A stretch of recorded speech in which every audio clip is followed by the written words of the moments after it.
Pessoal, bom dia. Bom, tentamos começar pontualmente.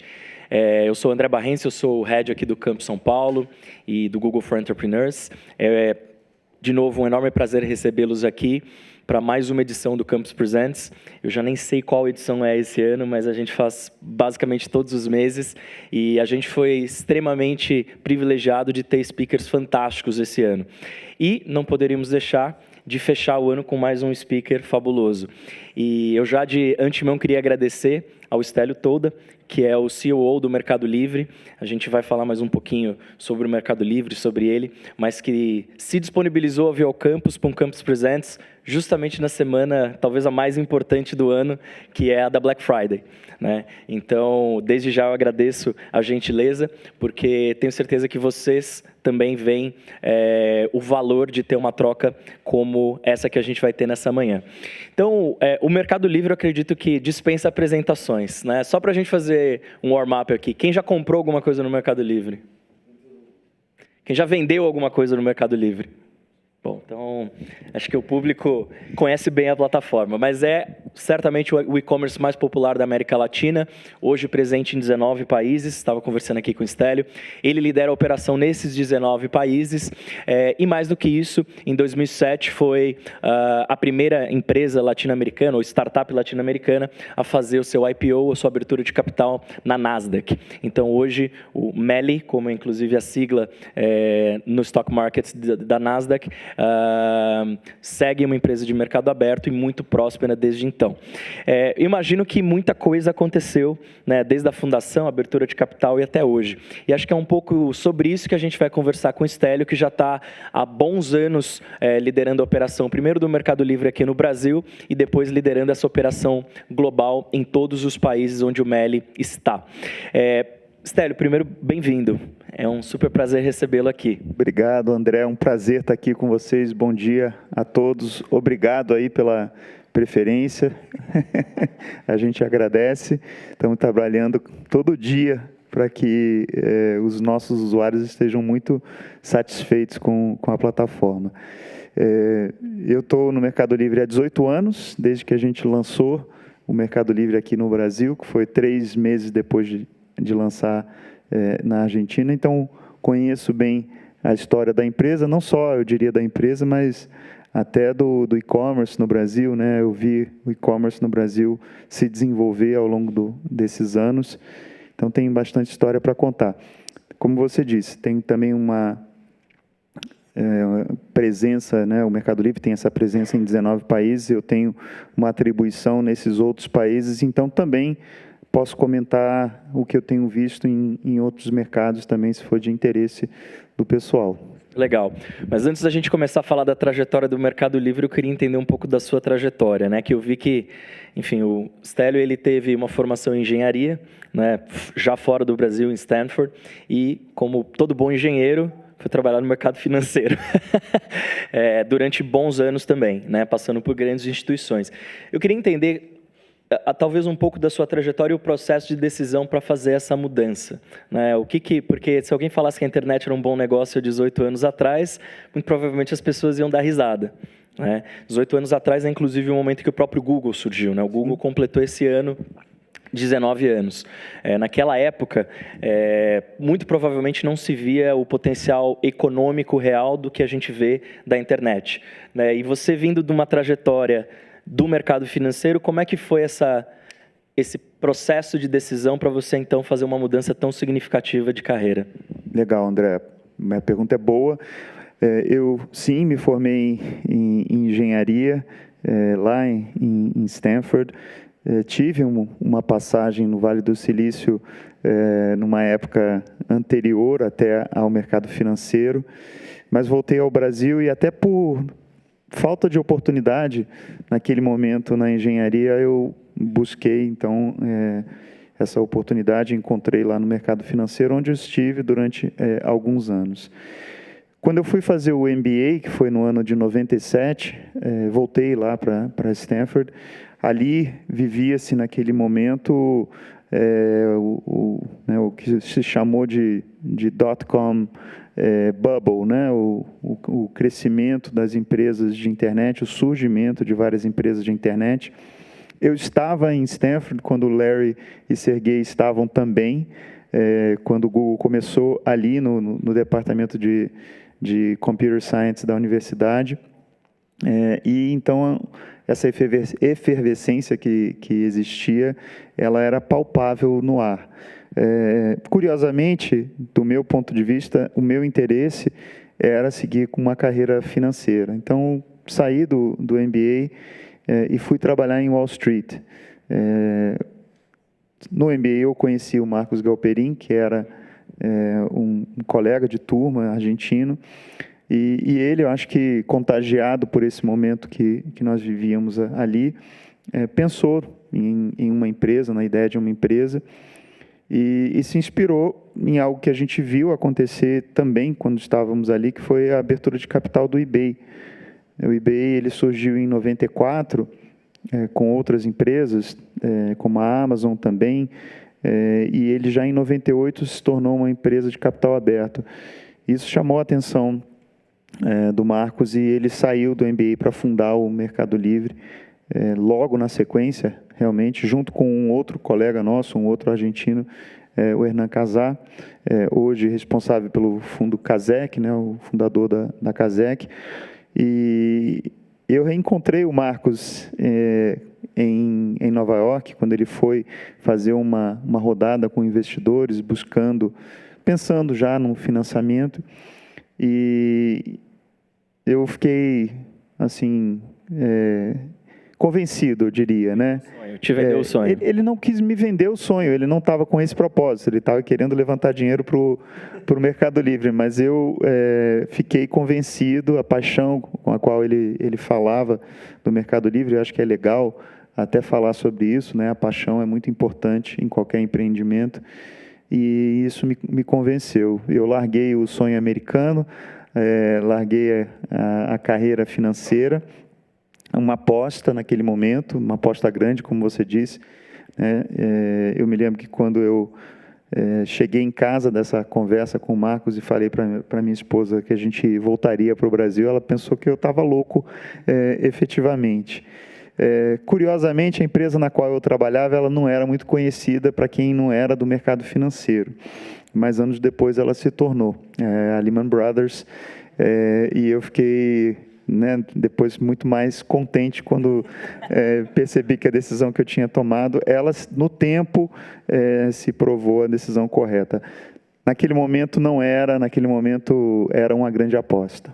E aí, imagino que você deve ter chegado no Mercado Livre, era bem diferente do Lehman Brothers, né? Ou do que se tinha ali de cenário, de estrutura, e imagino até, como você falou, de propósito, né? Então, o que eles tinham, o que havia ali que te motivou? O que era, vamos falar assim, o que era o propósito transformador que te chamou a atenção ali? Eu acho que essa é a palavra.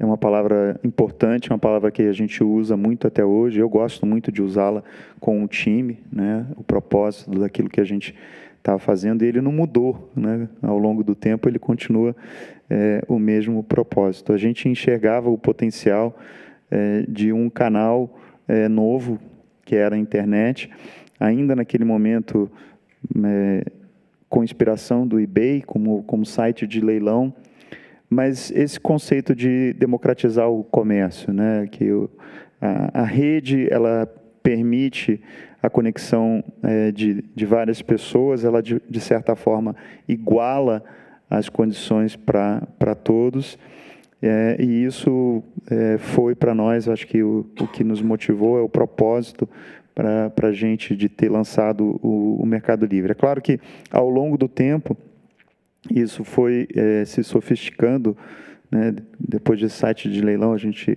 efetivamente se tornou um marketplace mesmo, para venda de produtos de pessoas físicas, depois mais até de pessoas jurídicas, um canal para empresas, para pequenos e médios empreendedores.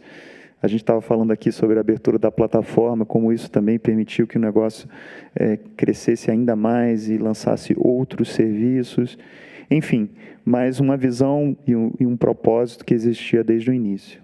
Muito legal. Eu queria depois voltar nessa questão da mudança, né, ou da adaptação do modelo, né, para se tornar o que é hoje o Mercado Livre, mas eu tenho muita curiosidade de saber exatamente daqueles primeiros dias, né, e aí imagino que você disse que 3 meses depois de lançar, vocês já vieram para o Brasil. Eu ouvi uma vez o Eric Schmidt falando que quando ele assumiu como CEO do Google, eles ainda não tinham nenhum escritório internacional e ele estava muito incomodado ainda com o modelo de negócio à época, que ele achava que ainda não era um modelo mais robusto, até que surgiu o modelo atual, que é, inclusive, o que a gente tem até hoje, do AdWords, né? Sim. E aí ele falou que, uma vez que ele se convenceu, no dia seguinte ele mandou alguém para abrir um escritório na Europa, né? Como é que foi esse processo de 3 meses depois uma empresa argentina virar e falar assim, não, vai lá, vamos abrir um escritório agora no Brasil, porque... Quais são os motivos que levaram a essa decisão tão rápida? É interessante, e no nosso caso, nós nascemos já com essa visão, porque no mês seguinte que a gente lançou aqui no Brasil, a gente lançou no México, 2 meses depois a gente lançou no Uruguai, na Colômbia, na sequência na Venezuela, e em uma questão de 1 ano a gente já estava aí em 7 mercados, os principais mercados da região. Então a gente teve desde o início essa visão de que o negócio ele tinha potencial na região como um todo e era muito importante a velocidade também, para que a gente aproveitasse, né, esse momento que a gente estava vivendo. Houve, eu acho que uma motivação também adicional, né, que a gente tinha concorrentes, né, e concorrentes que estavam pensando mais ou menos do mesmo jeito que a gente. Então, se tornou também um motivo para que a gente acelerasse esse processo de lançamento em cada um dos mercados. É curioso, é uma expressão que os investidores, não só os investidores, mas que o mercado usava na época, era os eyeballs, né? A importância de você gerar tráfego, né? De você captar, né, os olhos, né, das pessoas. Então, era muito importante você fazer tudo rápido, né? E é curioso a gente pensar, né, que modelos como esse, em que você tem pessoas se encontrando para fazer transações, parece algo muito natural hoje, né? E você pensar que, um exemplo, Airbnb, você fala, qual é a pessoa que vai querer alugar um quarto da sua casa para outra ficar, né? Como é que era esse processo de você convencer a pessoa de vender alguma coisa no Mercado Livre e a outra de comprar alguma coisa que às vezes era usada, não sabia como é que ia chegar, se a pessoa existia mesmo do lado de lá? Como é que era esse processo de convencimento e criação de confiança ali no early day? No início. Não, é excelente a sua pergunta, André, porque você captura aí um sentimento que... para quem, de repente, está encarando, né, ou entrando no mercado consumidor hoje, quem já nasceu, quem é nativo digital, aqui a gente tem alguns que são, a maioria eu percebo que são, outros nem tanto, outros são, mas a maioria que é nativo digital nasceu com a internet, né, nasceu até com o smartphone, nasceu com o comércio eletrônico, e é muito natural, né, que as pessoas façam transações através da internet. O processo foi literalmente de convencimento, como você disse. As perguntas que nós recebíamos no primeiro momento era, mas como que eu vou fazer para pagar, né? E aí eu vou esperar para receber, e o vendedor, como que eu vou fazer para mandar o produto sem receber o pagamento? Mas... a gente vai ter que se encontrar para o negócio acontecer, e de fato muitas vezes era o que acontecia, né? Por isso até o nosso logotipo continua a ser um aperto de mãos, porque é, né, um símbolo do fechamento da transação, mas esse aperto de mão era literal em muitas das vezes.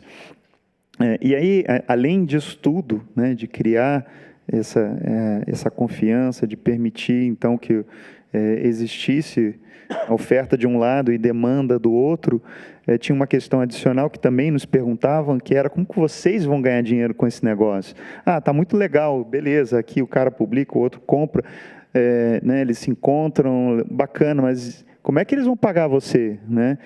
E isso até tem uma história depois que a gente pode contar sobre isso, porque foi um desafio também monetizar esse negócio. Mas eu costumo descrever você criar um marketplace, você falou do Airbnb, que é um marketplace, como você fazer fogo de faísca, né? Não existe...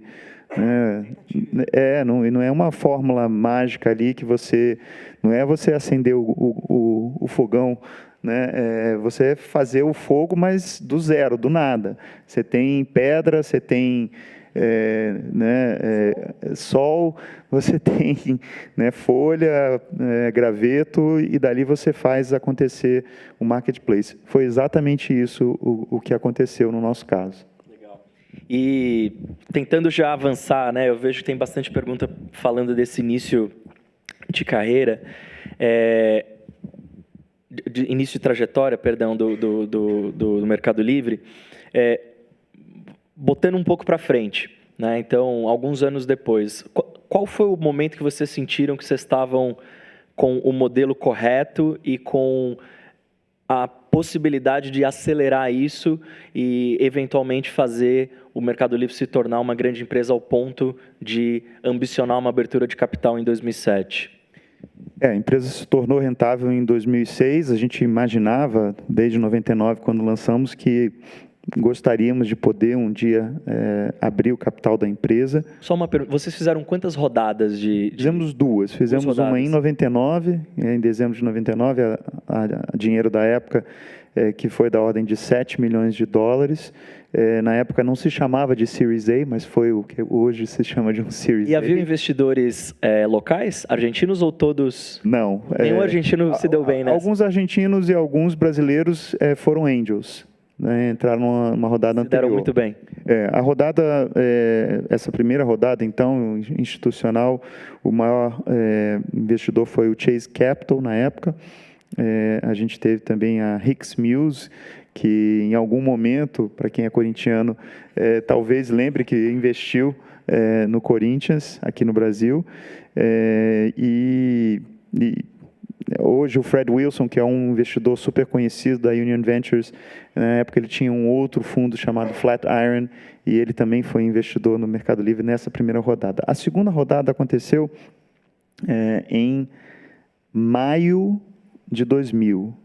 Para quem conhece a história, em março de 2000, o Nasdaq começou a cair. Aí foi o que depois virou conhecido, se tornou conhecido como o estouro da bolha de internet. Então, 2 meses depois, quando a gente já estava vivendo o que foi o que alguns descrevem, acho que o Eric da Monax, o Eric Atcher da Monax, ele descreve como o inverno atômico dos investimentos, que começou ali em 2000, a gente conseguiu captar 46 milhões e meio de dólares.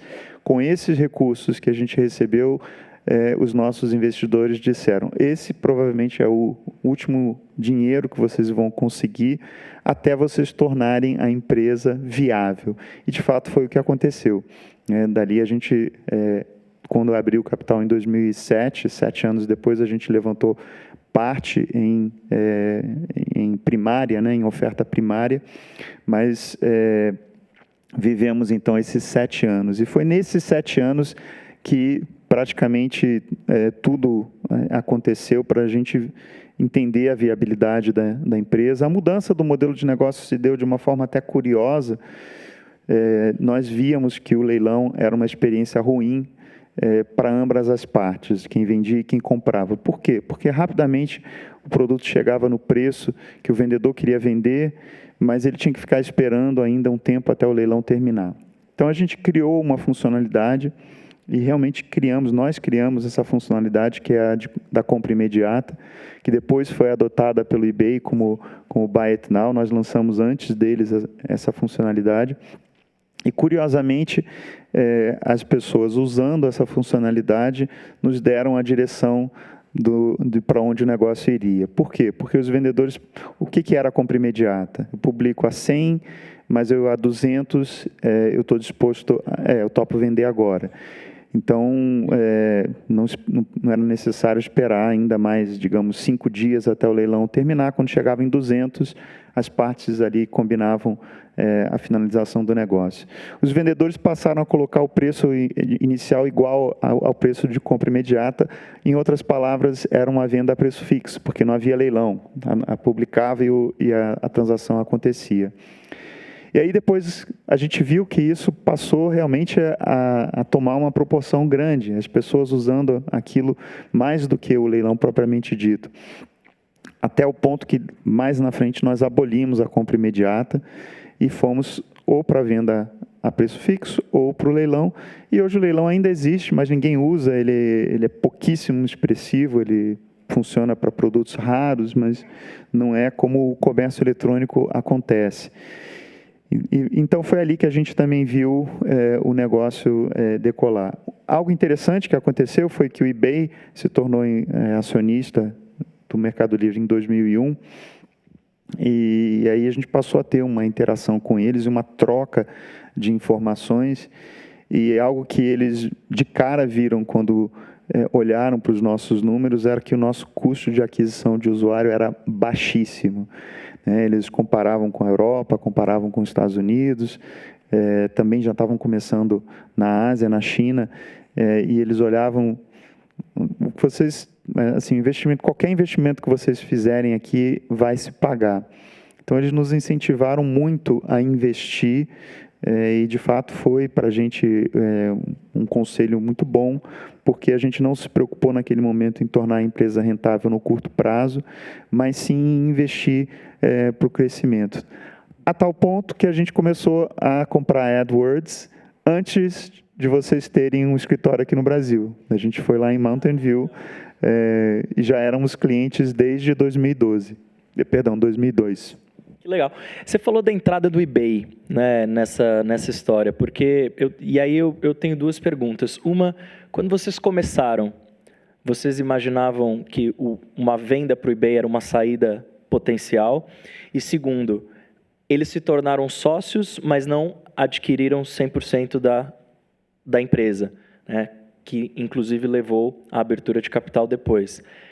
Houve algum momento em que vocês falaram, não, acho que a gente vai vender para alguém, talvez o eBay, sim, ou sempre vocês falaram, não, a gente está aqui for the long run, a gente está aqui para a maratona? A gente tinha a ideia, sim, da maratona, tanto é que a empresa abriu capital, né, em 2007, 8 anos depois dela ter se lançado. Então, a gente tinha uma visão de longo prazo, né, e de fato ela aconteceu e tem acontecido. A gente estava comentando aqui, como a gente ainda está só no início do comércio eletrônico, o potencial que tem ainda é muito grande. Em alguns momentos a gente esteve para vender a empresa para o eBay. A gente hoje agradece muito não ter feito isso, de ter seguido um caminho independente, de continuar a seguir um caminho independente. Tivemos um excelente relacionamento com eles, eles adicionaram valor durante algum tempo, depois não mais. No ano passado, eles venderam essas ações que eles tinham adquirido no ano de 2001, com um lucro fabuloso, e hoje a gente mantém uma relação cordial com eles, mas não é hoje até uma empresa líder, eu diria, em tecnologia, né? A gente observa coisas que eles fazem, mas hoje eles não são a primeira referência em tecnologia. Muito legal. Pessoal, eu vou abrir daqui a pouquinho para algumas perguntas. Ti, você pode me jogar aí a Catbox? Ah, não, está aqui. Então, a gente vai abrir daqui a pouco para perguntas, mas eu queria te fazer mais uma antes da gente abrir para o pessoal. Quantos funcionários vocês tinham quando vocês abriram capital, Stélio? Eu não lembro agora, mas a gente tinha... Com certeza, a gente tinha menos de 1.000 funcionários. Menos de 1.000. Com certeza. E imagino que durante esse período entre a fundação e a abertura de capital, algo que vocês construíram de maneira muito forte foi a cultura do Mercado Livre. Sim. Eu queria te fazer uma pergunta. Como que você descreveria a cultura do Mercado Livre e o que muda na vida de uma empresa depois que ela abre capital?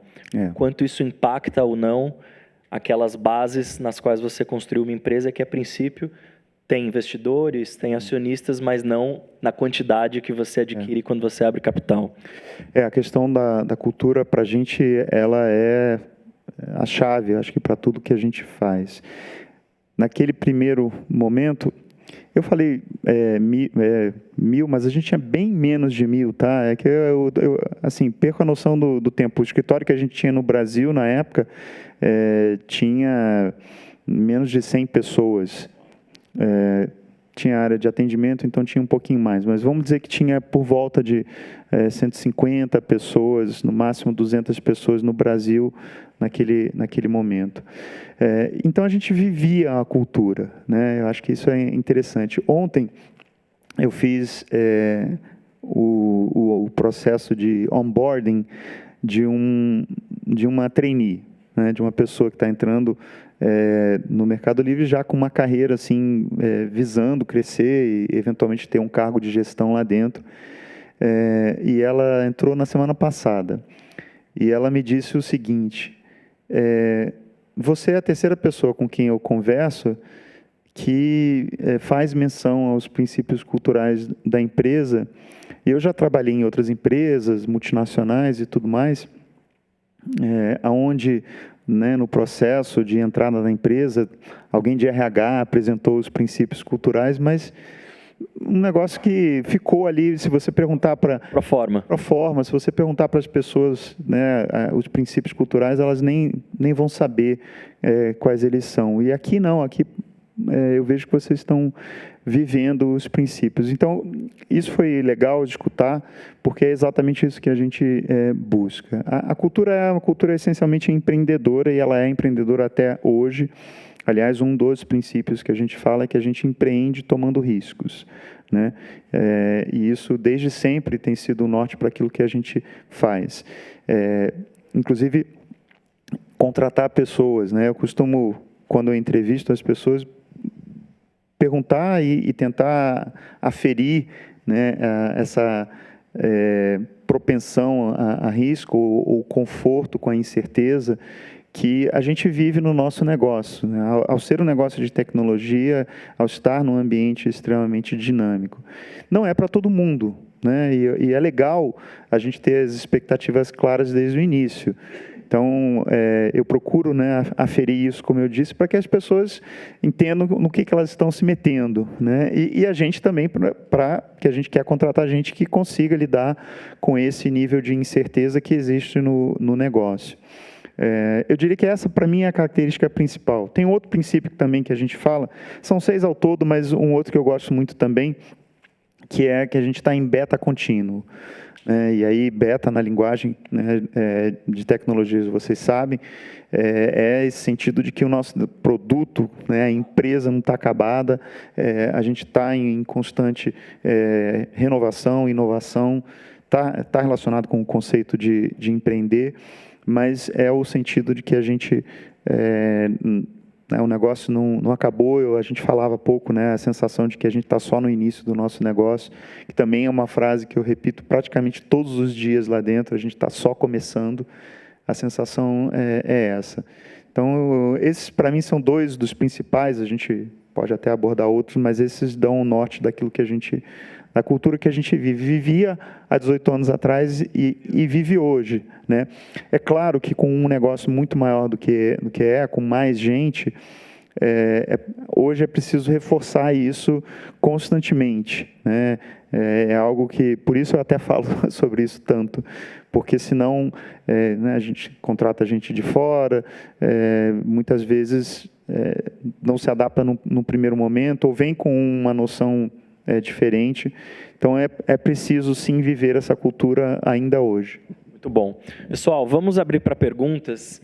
Isso aqui é um microfone, então basta vocês segurarem, falarem o seu nome, por gentileza, e objetivamente fazerem a pergunta para o Stélio, para a gente ter tempo de mais pessoas perguntarem, além das pessoas que estão agora no live stream. Pode ser? Então, vamos começar com uma jogada perto aqui. Olá, boa tarde, Stélio. Meu nome é Dário e eu gostaria de fazer uma pergunta que lá no início, hoje você, com toda a sua experiência, como é que você visualiza se vocês não tivessem tido esse aporte aí inicial? Como é que vocês pensam na dinâmica do negócio? A gente foi muito valioso a gente ter recebido esses aportes, né? Antes dessa primeira rodada que eu falei, a gente já tinha recebido dinheiro de investidores anjo, da família e amigos, né, do Friends and Family, que ajudou o negócio a se lançar. Sem esse recurso, provavelmente a gente não estaria aqui, né? Assim, dito de forma bem simples. Só que era um outro momento, tá? A gente hoje vive um momento bastante diferente do que a gente vivia naquele tempo. Naquele tempo era preciso você levantar recursos para você ter uma base de dados que a gente comprou da Oracle e para você ter os seus servidores que a gente comprou da Sun. E assim, era dinheiro de verdade que você precisava para você fazer esse investimento. E para você ter um MVP, um Minimum Viable Product, você precisava, né, um investimento bastante razoável, eu diria, comparado ao que a gente tem hoje, né? Momentos diferentes, eu diria, né? Mas para a gente foi muito importante ter recursos para poder fazer o que a gente fez naquele momento, para investir também, né, quando eu falei em criar o fogo a partir da faísca, parte disso veio também com o investimento que a gente fez para chamar a atenção das pessoas, para lançar a empresa. Hoje é diferente, hoje eu diria que se a gente fosse começar, hoje a gente iria começar com o produto, testando, né, vendo o que funcionava. Provavelmente a gente iria atrás de recursos um tempo depois da gente ter uma atração mínima, alguma coisa já para demonstrar o potencial do negócio. Legal. Você pode jogar com gentileza, sempre. Isso, valeu. Bom dia. Meu nome é Alexandre. Deixa eu fazer 2 perguntas rápidas aqui. Voltando para o seu começo, você pode falar em percentual ou valores absolutos, você escolhe o quanto você teve que apostar financeiramente nesse sonho, vamos dizer assim. E se manter 19 anos no mercado, para o mercado essencialmente digital, não é tão simples, são poucas empresas que conseguem se manter. E o Mercado Livre eu acompanho, eu sou um pouco mais velho, então eu acompanho vocês desde o começo, teve os seus altos e baixos. Com a entrada de OLX, da vida, os concorrentes, além da exposição em mídia, o que você precisa para conseguir se manter no mercado aí, com o nome forte que o Mercado Livre tem? Eu só não entendi a sua primeira pergunta, se era pessoal, né? Do ponto de vista pessoal, o que eu deixei para trás? Não, financeiramente mesmo. O quanto das suas reservas financeiras você teve que investir para poder... Zero. Eu investi o meu tempo, eu deixei para trás, né, uma carreira numa empresa, eu já tinha um salário, opções daquela empresa, então tinha bastante dinheiro na mesa, sim, mas eu diria que... Basicamente. O tempo, bastante tempo. Com relação à segunda pergunta, diria para você que o menos importante é o seu investimento em marketing. Tá? O mais importante é a experiência que você oferece para o seu cliente. Tá? Então, não basta você apenas ter uma marca legal, você fazer publicidade, você investir nisso, se o seu produto, se aquilo que você oferece não se sustenta como experiência para o seu usuário. Então, assim, para a gente isso foi o nosso foco. Eu contei a história de como a gente lançou, né, a compra imediata, e tem sido até hoje. Em determinados momentos até da história, a gente acreditou que a gente não conseguiria, né, que essa faísca não viraria fogo, porque tinha outros que estavam investindo muito dinheiro e a nossa marca nem era a marca mais conhecida em determinado momento. Então, eu focaria e a gente continua a focar nisso. Bom. Vamos tentar jogar um pouquinho para trás, depois a gente joga mais para frente, pode ser? Bom dia, Stélio. Meu nome é Roberto Vasques. Eu me tornei cliente do Mercado Livre com uma aquisição que era do Local na época, era um concorrente de vocês. Isso há 15 anos atrás, então eu era mais menino ainda do que eu sou hoje. Como que o Mercado Livre se direciona ou trabalha as questões de mudanças de gerações, né? Eu sou de uma geração anterior, a gente tem a geração que já nasce com o computador e tem as próximas vindas. Como que se adapta à necessidade? Existe a diferença no comportamento de compra, de uso, de ser cliente entre as gerações? Olha, é excelente a sua pergunta. É legal você lembrar a história. A aquisição do Local ela aconteceu em dezembro de 2002. Então, vai fazer 15 anos agora, eu lembro bem, porque a minha filha nasceu no dia que a gente fechou a aquisição.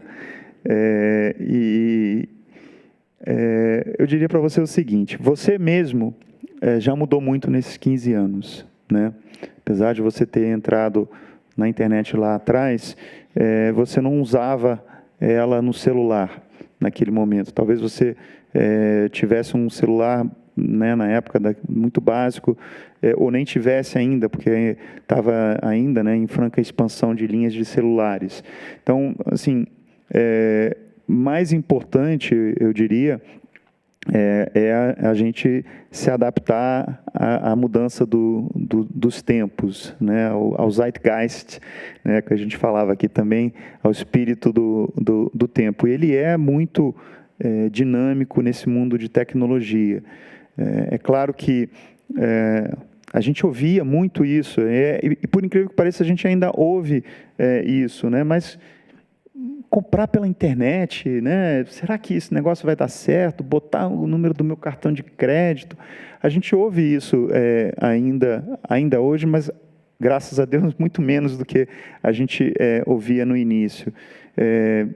Então, a gente, eu acho que tem uma visão relativamente boa de onde as coisas estão indo, mas não completa, né?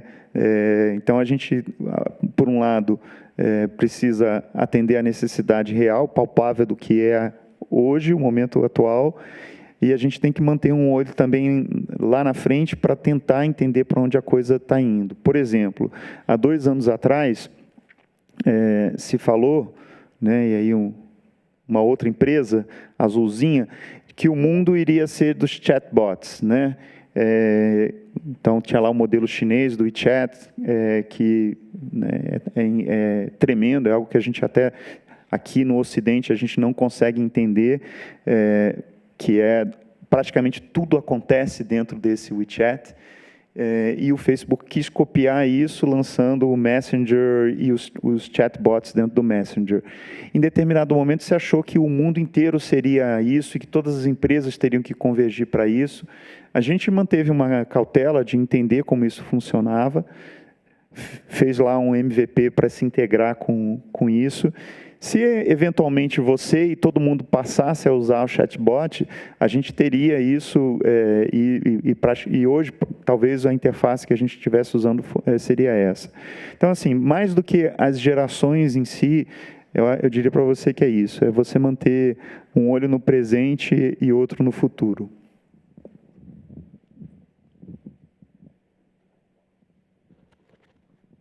Bom dia, Stélio, tudo bem? Bom dia. Meu nome é Francisco. Eu queria saber de você o seguinte, nesse momento de crescimento da internet, das compras pela internet, de 0 a 100, em que momento você acredita que está hoje o Mercado Livre, a sua visão? Essa é a minha primeira pergunta. E a segunda é sobre o eBay.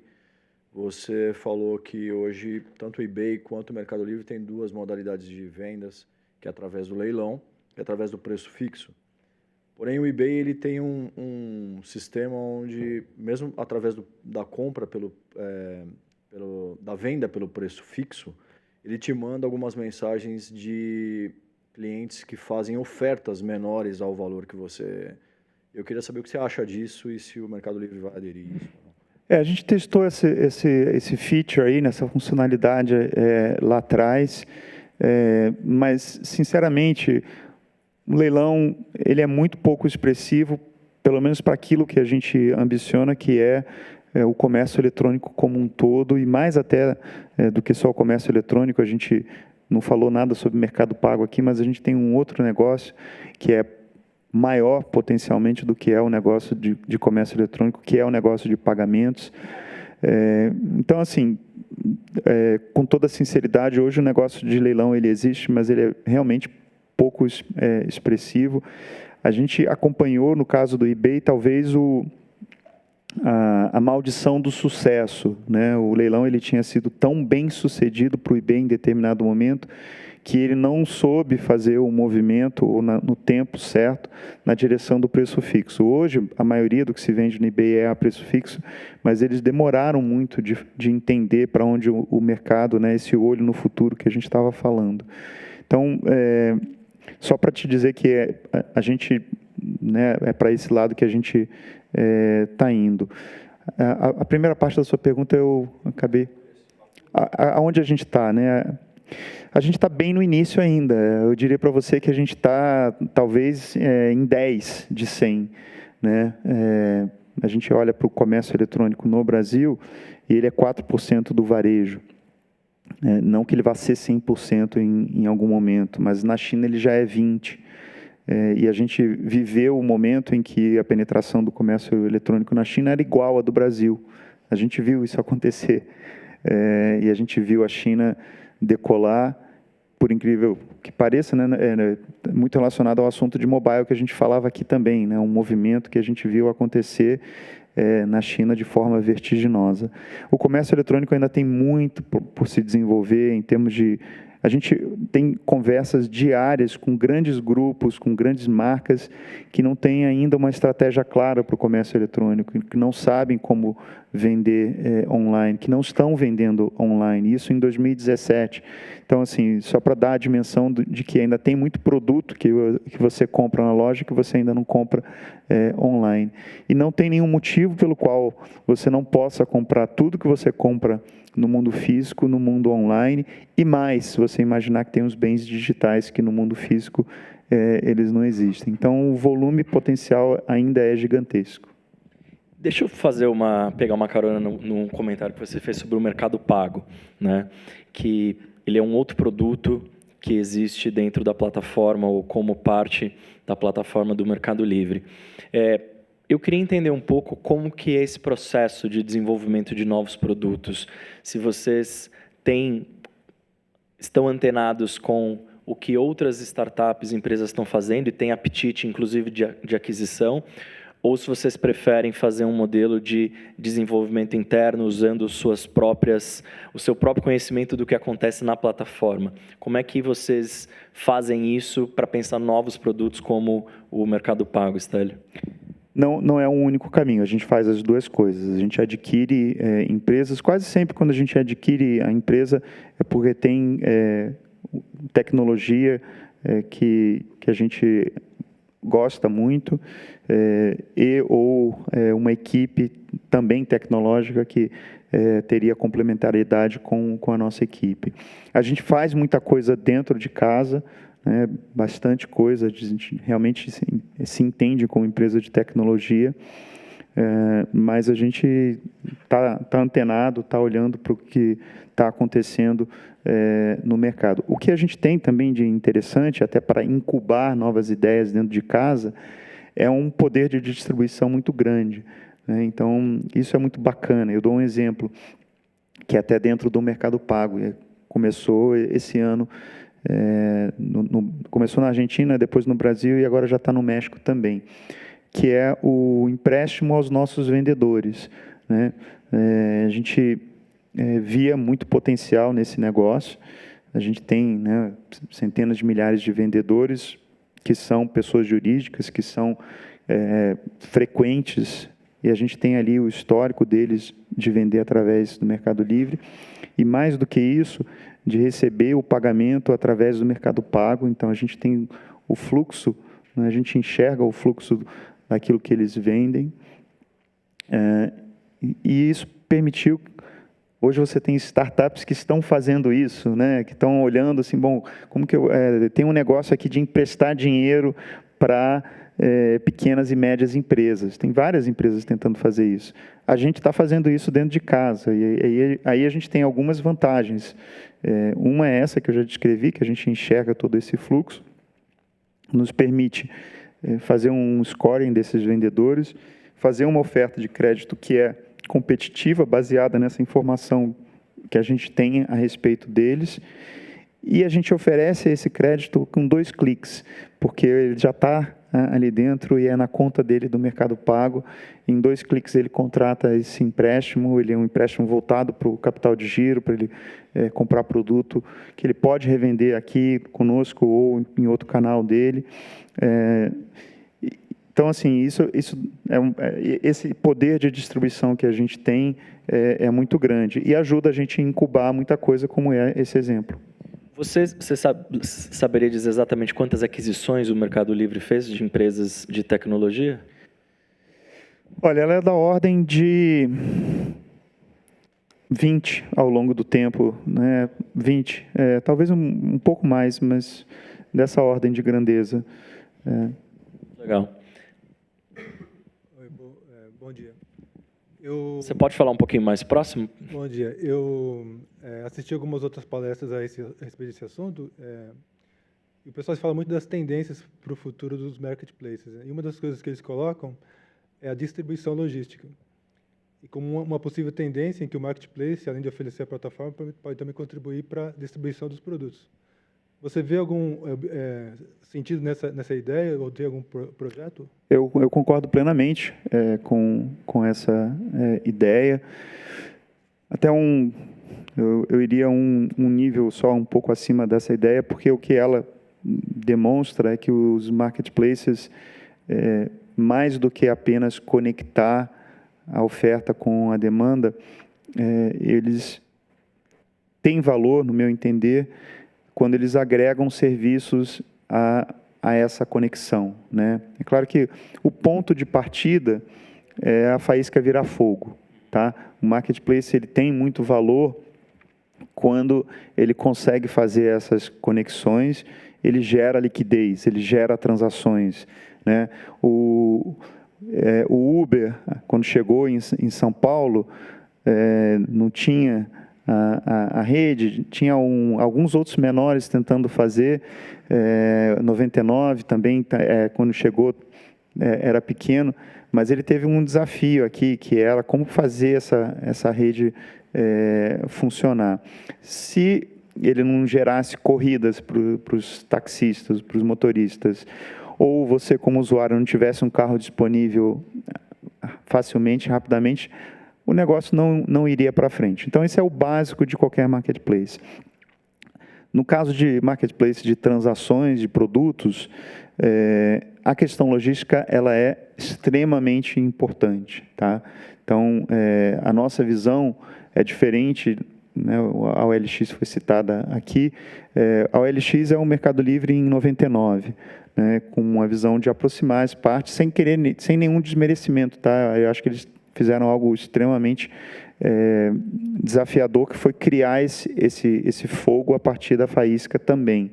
Só que, na nossa visão, pelo menos, é preciso agregar serviços a esse marketplace. E foi essa a nossa visão quando a gente lançou o Mercado Pago em 2004, mais recentemente, em 2013, quando a gente lançou o Mercado Envios, justamente com o propósito de participar mais da logística. Com que propósito? Diminuir os tempos de entrega, reduzir os custos de envios, tornar, então, o preço mais competitivo, o preço final dos produtos mais competitivos. A gente está no meio desse processo, a gente, recentemente, aqui no Brasil, anunciou até o fulfillment, onde a gente armazena produtos dos nossos vendedores, manuseia, coloca dentro de uma caixa e, através de uma transportadora, entrega o produto para o consumidor final, né? Ou seja, é um grande serviço também que a gente está prestando para os nossos vendedores. A gente tem vendedores hoje que não tem mais um galpão com produtos, eles mandam entregar do fornecedor direto no nosso galpão e, a partir desse centro de distribuição, a gente faz, então, todo esse processo para ele. Eu acredito que o futuro dos marketplaces passa por aí.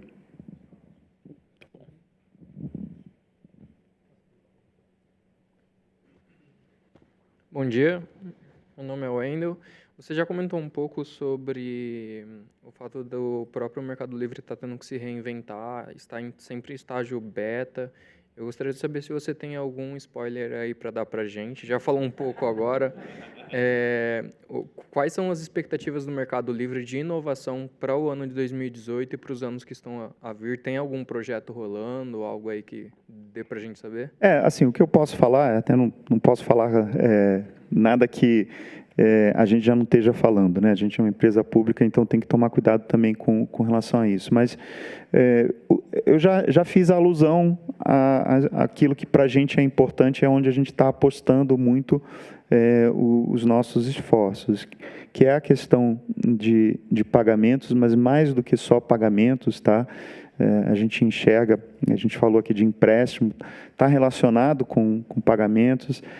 A gente tem um volume que é transacionado através do Mercado Pago, não só dentro do Mercado Livre, mas fora do Mercado Livre, e até fora do Mercado Livre a gente vê um potencial muito maior.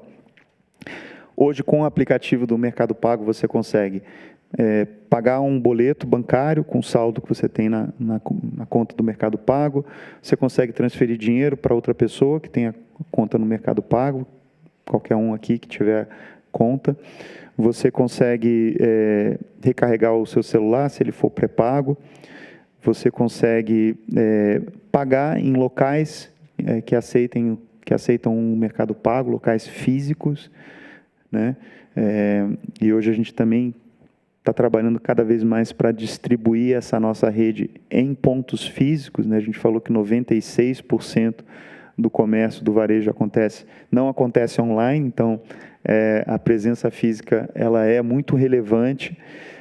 Então isso dá uma dimensão de algo que a gente vai ter muita inovação para a gente já está emprestando dinheiro, futuramente provavelmente você vai poder aplicar o dinheiro que você tem na conta do Mercado Pago, então render juros para você, sem você precisar tirar o dinheiro e mandar para um banco. Esse é um caminho para a gente muito importante. A questão da logística, que a gente também já falou, eu diria para você que essa é muito estratégica para o marketplace, né? Mas não só para o marketplace, como eu descrevi para vocês há pouco, o serviço que a gente oferece no Fulfillment, ele é um serviço para qualquer canal de venda desse um vendedor. Ele pode estar, a gente pode fazer toda a operação logística dele, independente do canal através do qual ele vai vender. Não estamos fazendo isso ainda, mas a gente enxerga o potencial, assim como o Mercado Pago é um serviço para o marketplace e para fora dele, de Mercado Envios também ser um serviço dentro do marketplace, como é hoje, mas também fora futuramente. Então, aí tem alguns caminhos de coisas que a gente vai fazer, eu te diria, no curto e médio prazo. Só para finalizar, podemos dizer, então, que o Mercado Pago está se caminhando para um banco digital, algo assim? Olha, ele já é em vários aspectos, né? Depende como você quer definir. Não sei se foi o Bill Gates que dizia isso, ou que disse isso, que as pessoas não querem um banco, elas querem serviços financeiros, né? Se não foi ele quem disse, foi alguma outra pessoa, mas eu acho que a ideia é boa, a ideia de que o que você está procurando não é um banco propriamente dito, você quer alguém que resolva, e se possível, todos os serviços financeiros, que é você pagar uma conta, que é você transferir dinheiro, que é você aplicar dinheiro, que é você recebimento, pagamento, enfim, é isso. Stélio, deixa eu fazer uma pergunta, puxando um pouco já para o lado do ecossistema de startups também, né? Então, a própria trajetória do Mercado Livre é de uma startup, né? Acho que o caminho quase clássico, né? Que se você for pensar. E a gente numa garagem. Nasceram numa garagem, então mais clássico impossível. E a gente comentava aqui que em 2012, né, o Mercado Livre tomou uma decisão de justamente fazer a abertura das suas plataformas, as APIs, justamente para estimular, né, essa criação de soluções que possam se plugar à própria plataforma de uma maneira mais aberta, né? O quanto que você vê como importante essa proximidade do Mercado Livre do ecossistema de desenvolvedores e de startups, e o que vocês têm como planos para 2018 ou 2019 para colocar fogo aí? Legal, essa é uma excelente pergunta. O que o André descreveu aqui foi um momento crucial na trajetória da empresa. Tá? A gente fala sobre isso, parece que foi uma coisa simples, mas, na verdade, foi o que em inglês se diz que é você apostar a fazenda, né? Bet the farm. É você colocar todas as suas fichas na mesa, para quem joga poker, all-in. E foi o que a gente fez com a abertura da nossa plataforma tecnológica em 2012.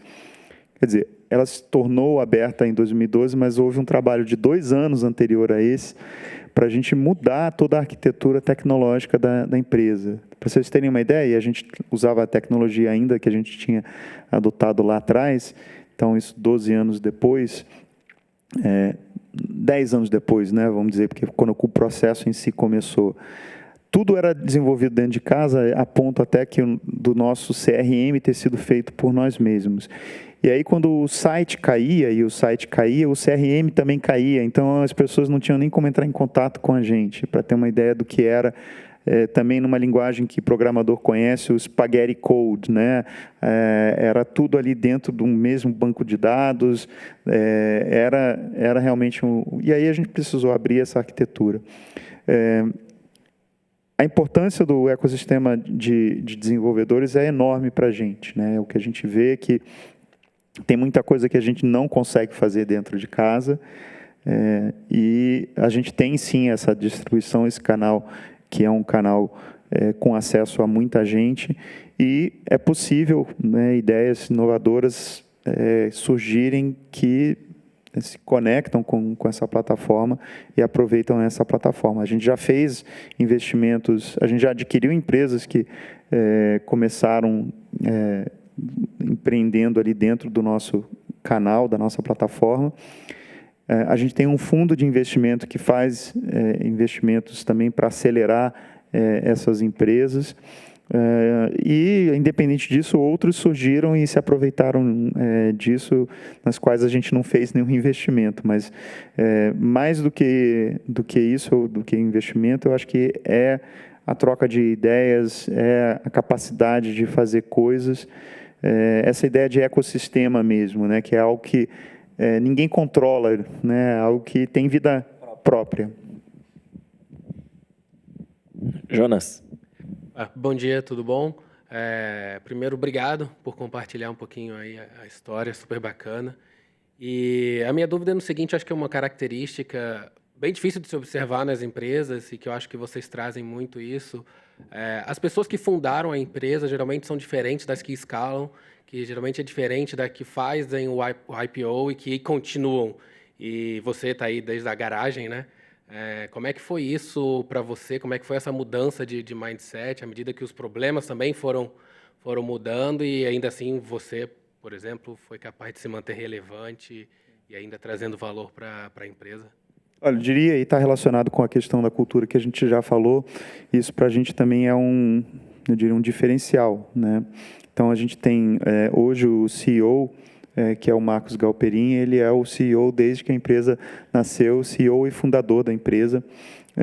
Eu estou também desde que a gente lançou, há 18 anos. Nós temos o nosso diretor financeiro, o nosso CFO, que é o Pedro Arndt, que começou 4 meses depois que eu comecei, e ele está aí como diretor financeiro. A gente tem o Osvaldo Jimenez, que é o responsável pelo Mercado Pago, que começou junto com o Pedro. A gente tem o responsável pelo Mercado Envios, que é o Juan. Ele começou junto com o Marcos na garagem em Buenos Aires. Então, a gente tem o Daniel, que é o nosso CTO, que começou mais tarde, começou em 2000, que tá conosco até hoje. Se vocês dissessem para a gente lá atrás que a gente estaria à frente de um negócio desse tamanho hoje, a gente não acreditaria, provavelmente, né? A gente sim tinha um propósito, como a gente falou bem no início.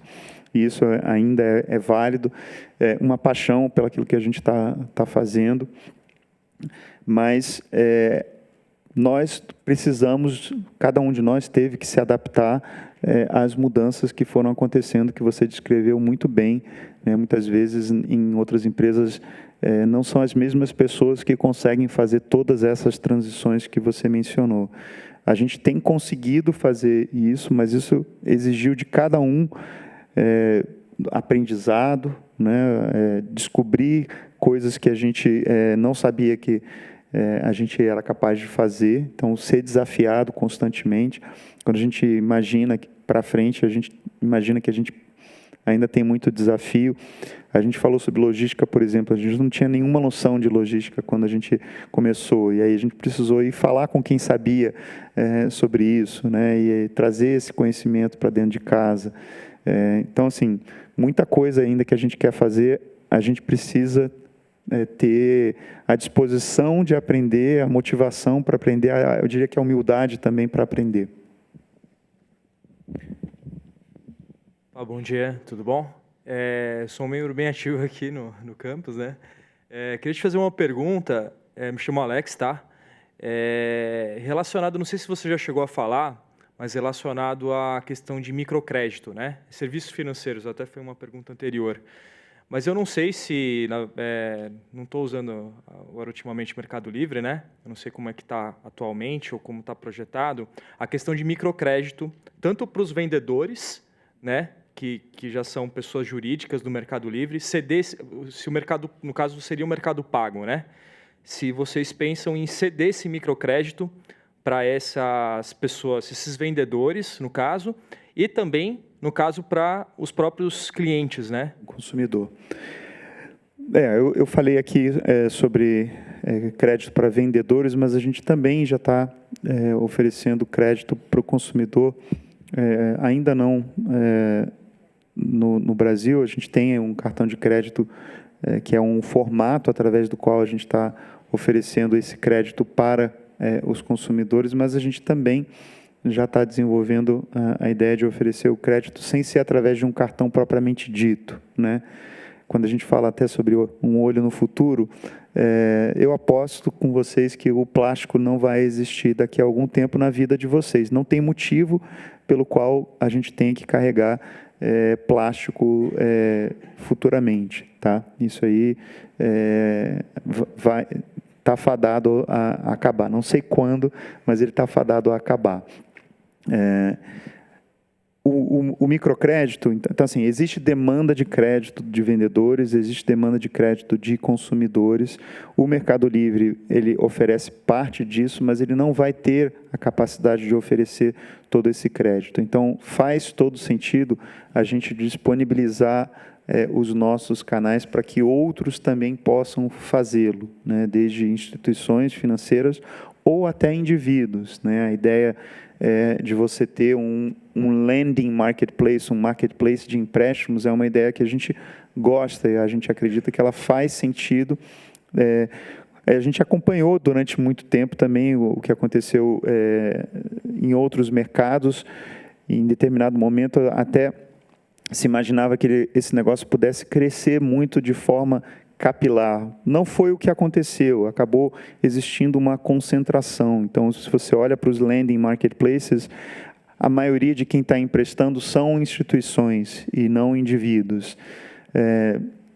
De qualquer forma, pensando em disponibilizar mais capital para vendedores e para compradores, a gente enxerga a necessidade de abrir isso para outros provedores de empréstimo, pessoas jurídicas, bancos, financeiras e até mesmo pessoas físicas. Deixa eu, só complementando essa pergunta, vocês pensam, por exemplo, fazendo essa questão do lending marketplace, por exemplo, que vocês querem abrir esses canais, vocês pensam em associar, em plugar isso, em fazer uma aquisição, em desenvolver dentro de casa, como o próprio Mercado Pago, ser uma extensão do Mercado Pago? Então, esse eu acho que é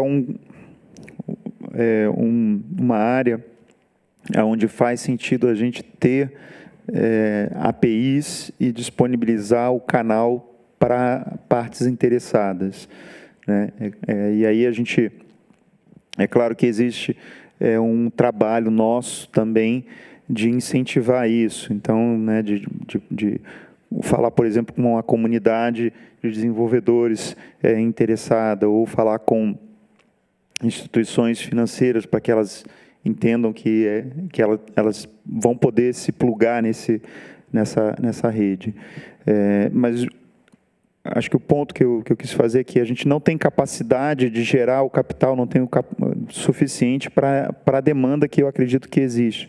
Então, é importante a gente, né, ter outras fontes e, por isso, estar aberto a isso. Pessoal, a gente está caminhando para o final. Se a gente puder ter mais 2 perguntas para fechar, por gentileza. Todo mundo levantou a mão, falei que eram as últimas. Escassez. Olá, Estelo, tudo bem? Eu tenho uma pergunta. Qual foi, no momento de toda a carreira no Mercado Livre, o momento mais complicado, pessoal, para você, que você diz, nossa, até hoje eu tenho isso em mente, e o que você diria para você naquele momento hoje? É legal a sua pergunta. Talvez o momento mais difícil para a gente, e a gente fez isso pouco, foi quando a gente teve que tomar decisões assim de fechar negócios, né? Eu me lembro, isso foi por volta do ano 2000, quando a gente já tinha recebido os recursos. A gente tinha um escritório em Miami, porque a gente achava que talvez fizesse sentido a gente atuar no mercado americano, falando com um público principalmente hispânico, mas também como um eventual área corporativa ali, centralizar. E não deu certo isso, a gente teve que fechar esse escritório, demitir um monte de gente, mas não diria nem que foi esse o problema. O problema era mais a pergunta do André anterior, né? Que momento a gente acreditava que tinha sinais ali de que o negócio, de que a faísca já tinha virado fogo. Ainda não era o momento, então a gente ainda tinha muita dúvida com relação a se o negócio realmente iria assim, ter potencial de continuar. Se a gente não tivesse, foi a pergunta que você me fez aqui, uma das primeiras, né, levantado a segunda rodada de capital, a gente não estaria aqui para contar essa história. Eu acho que em algum momento acabaria o dinheiro. E esse momento era um momento em que a gente ainda não gerava recursos para ser autossustentável. Bom dia, Estelo. Bom dia, André. Joaquim Venâncio. Tem algumas perguntas, mas eu vou fazer talvez a mais interessante para todo mundo. A gente está vendo aí um movimento de desmaterialização das interfaces. As pessoas vão interagir cada vez menos com interfaces, assistentes virtuais, inteligência artificial. Qual é a aposta que você faria de mudança de interface dentro do seu universo? Assim, eu não sou o melhor futurólogo, tá? Eu não sou mesmo, admito, e no nosso caso, eu já disse, já falei aqui, eu acho que é bom ter um olho no futuro e um olho no presente, mas a gente, por exemplo, Bitcoin, né? Vocês têm pagamento com Bitcoin? Não tenho, porque quantos de vocês estão pagando com Bitcoin? Quantos de vocês estão pagando com Bitcoin? Levantem a mão. Uma pessoa nesse auditório de 100 e poucas pessoas, né? Tá, uma pessoa. Então, assim, nós não vamos liderar esse movimento. No momento que Bitcoin estiver sendo usado por 90% das pessoas, talvez não 90%, que aí já é tarde, a gente vai, então, pensar que faz sentido isso. Com relação às interfaces, né, a voz, por exemplo, é uma interface que a gente, eu particularmente gosto muito, é uma interface muito bacana e ela serve para muita coisa. Para o comércio, ainda mais ou menos, né? Talvez para compras recorrentes, né? Aquilo que já sabe de quem vai comprar e você compra sempre a mesma marca e do mesmo vendedor. Pode ser uma interface que ajude a gerar uma frequência maior, né? Uma facilidade. Voz é muito bacana, gente. Eu tenho um Google, um Mini, né? e é muito legal o que ele faz. As interfaces mais de realidade aumentada, virtual, elas têm, eu acho que, uma aplicação grande quando você fala de produtos, né, de você ter uma tangibilidade, uma virtualidade que permite uma tangibilidade de produtos que não estão ali, né? Sei lá, uma meio óbvia que é a de experimentar roupa, né? Que é uma coisa que gera retorno no e-commerce. Para você evitar o retorno, é uma coisa que pode ajudar, né? Então, assim, muita coisa vai acontecer. Eu acho que é preciso que a gente inove o tempo todo, né? Então, pode parecer meio contraditório o que eu estou falando. Por um lado, a gente acompanha movimentos e a gente não vai ser o que vai liderar esses movimentos. E, por outro, a gente vai inovando também, né? As duas coisas acontecem ao mesmo tempo. Mas, de novo, essa mensagem acho que é uma mensagem que deve ficar. A gente está só no começo desse negócio. Stélio, você não é um bom futurólogo, mas claramente você é uma pessoa que reflete muito sobre a jornada que vocês tiveram, né? Então, para finalizar, né? Então, olhando para trás, se você pudesse voltar e fazer alguma coisa diferente, o que você faria diferente? Também é uma excelente pergunta. Certamente não era ficar no Lehman Brothers, né? Não, isso com certeza não. Mas uma coisa que a gente está fazendo agora e que a gente demorou para fazer, é até legal, né? Que a gente falou um pouquinho sobre ser empresa aberta, mas não muito.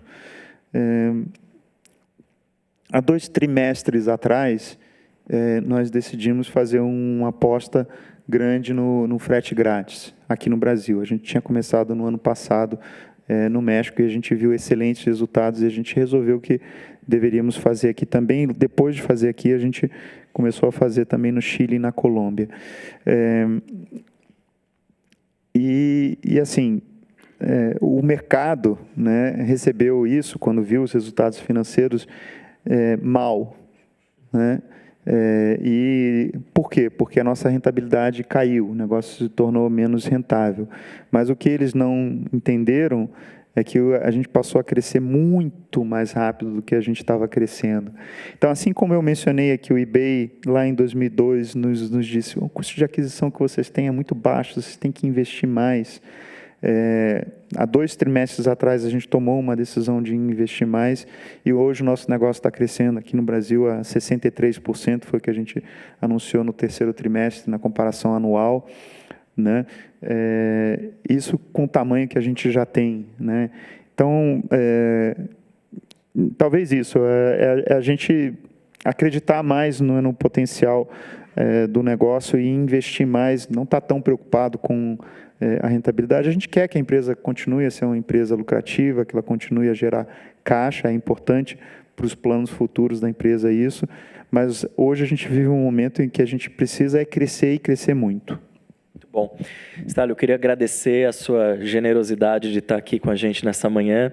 Imagino que você vai correr agora para a Melicidade, porque o dia e a noite são longos, mas muito sucesso para vocês e, mais uma vez, obrigado pela generosidade. Prazer, gente. Obrigado por estar aqui. Não deixem de olhar as ofertas a partir de hoje. Tá? Isso.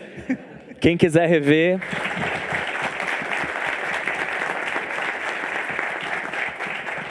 Quem quiser rever esse e outros conteúdos do Campus Presents e várias coisas que a gente faz aqui no campus, só acessar o nosso canal no YouTube. Pode, enfim, se inspirar de novo com o Stélio aí por mais vezes. Obrigado, pessoal.